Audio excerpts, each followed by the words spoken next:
Hey, Chris Liepe here with the Recording Revolution, and I'm in the middle of working on a project where we take little kids, 8, 9, 10 years of age, and we work with them to create really cool, polished versions of rock songs. You have made it harder just to go on, and why?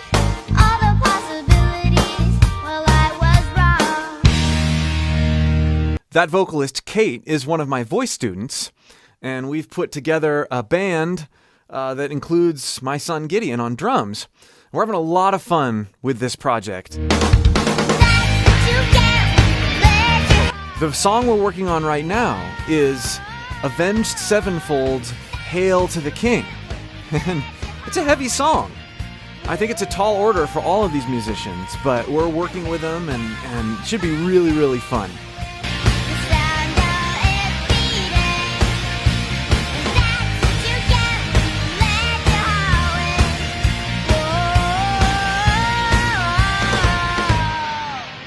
I've just gotten done recording the drums, and I thought it would be kind of cool to show you guys how I take a relatively good drum sound that I record here in the studio and beef it up in a way that isn't natural for this room, using samples and stuff like that.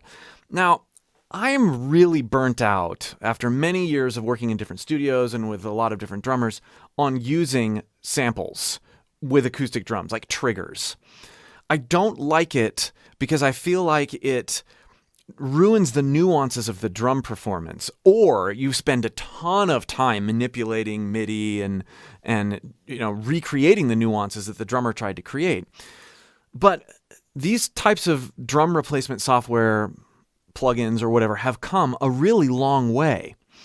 And I want to show you how I use them because I blend what I believe is a great sound that I get in the studio here with Toontrack's samples in a certain way so that we preserve the nuances of the performance, but yet are able to bring these drum sounds into a genre like Avenged Sevenfold, in terms of, the big drums and, bigger rooms, deeper snares, stuff like that you couldn't really do without samples. So it's kind of the best of both worlds.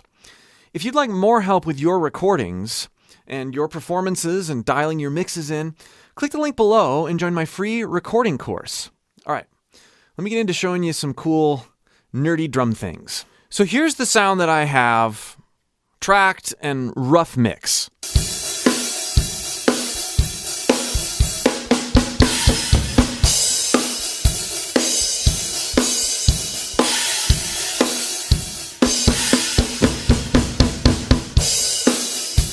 Not a bad sound, and just to go through this a little bit, I've spent some time. Here's our rooms.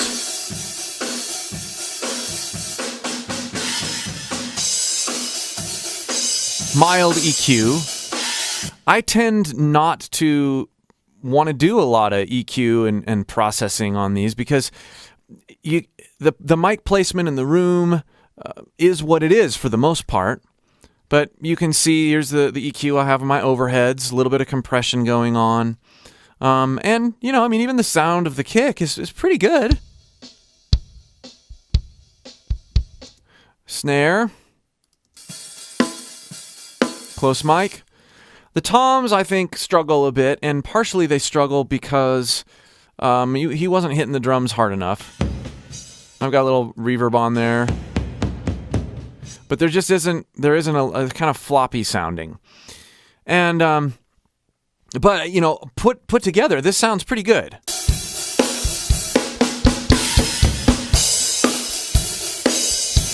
But he's got that thin sort of piccolo snare, and this song calls for a beefier snare. So I have been using Superior Drummers, so Toontrack stuff. And what we can do is we can export with Superior Drummer our spot mics. So we can export our kick, our snare, and our toms, and we can put them into Superior Drummer's tracker. And there's other programs that do this, and that do it really well. But what it's done is it's done what the old sound replacer does for Pro Tools, or what Logic can do with audio to MIDI. And it has detected the transients for these various drums, the various spot mics. And Superior Drummer is really cool because you can tell it to look for kick-style transients or snare-style transients. And it'll come up with its best guess in terms of what they believe is the right transients to grab. And you can see sometimes it's not completely accurate. Sometimes you have to go in and get rid of things, and you can adjust thresholds to make that work well. And I've chosen a kit that complements. So this isn't how I'd want the snare to sound in Hail to the King, but these toms and this snare really complement the higher sound of Gideon's drums. And I worked enough with Gideon's performance. We did it a bunch of times. We comped some things together, and we made sure that his performance was consistent enough so that this wasn't having to guess too hard. That's another problem that I run into with doing samples or adding samples to drums is if the performance isn't consistent, you end up doing a lot of monkeying around. And thankfully, I've hardly had to do any monkeying to get this usable so that the rest of our instrumentalists can track to what he's doing. Super cool. But I've chosen the snare and the toms that complement what needs to be there. We're not replacing any of the cymbals or adding any cymbals. So, if we go to this tracker and I play this section again, and I'm going to go ahead and just solo what the triggers are doing.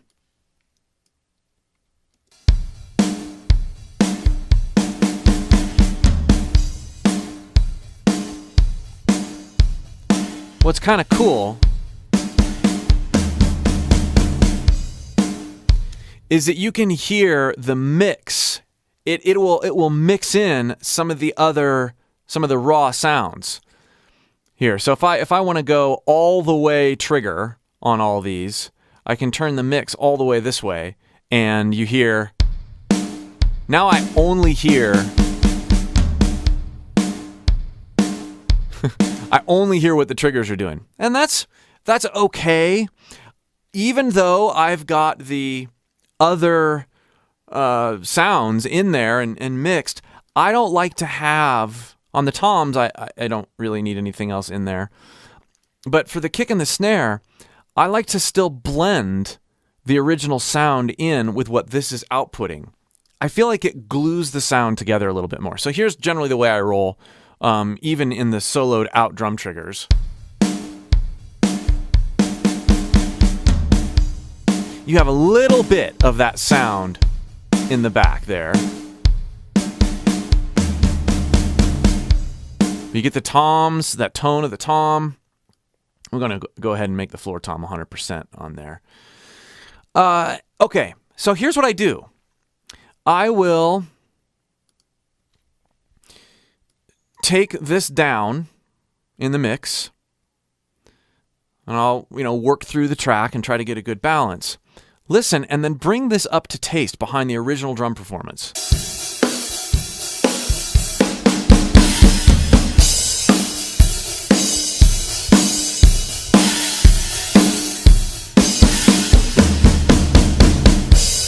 That's sounding pretty cool.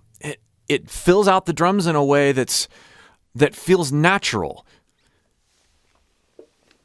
I was talking with another engineer friend of mine the other day about drum replacement in light of this project, and he's like, "Man, I used to use a lot of the tune track stuff, and then I was listening.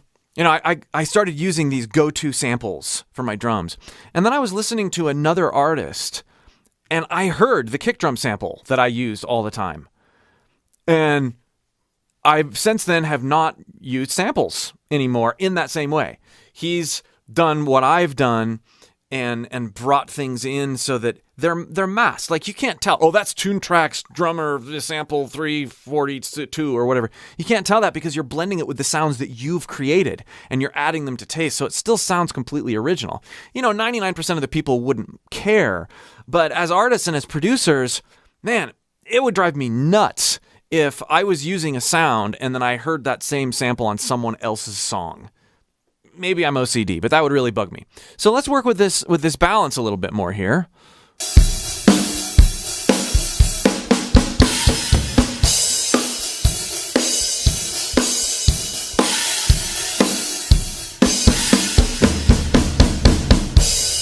I feel like that's pretty good.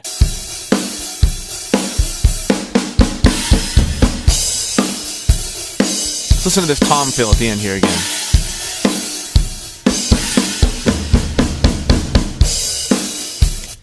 Yeah. Those toms hit, the snare takes up more space. It'll be interesting to see how my decisions drum mixing wise evolve as we get the other players in there. So I'm sure I'll make some more videos on the mixing process of what we're doing as the project develops. Thanks so much for watching. Again, if you'd like more help with your own recordings, click that link below and join my free recording course. Stay tuned for more progress on this cool project, and may this inspire you to try new and cool things with blending samples, not replacing, but blending trigger samples into your acoustic recorded drums. We'll see you for more.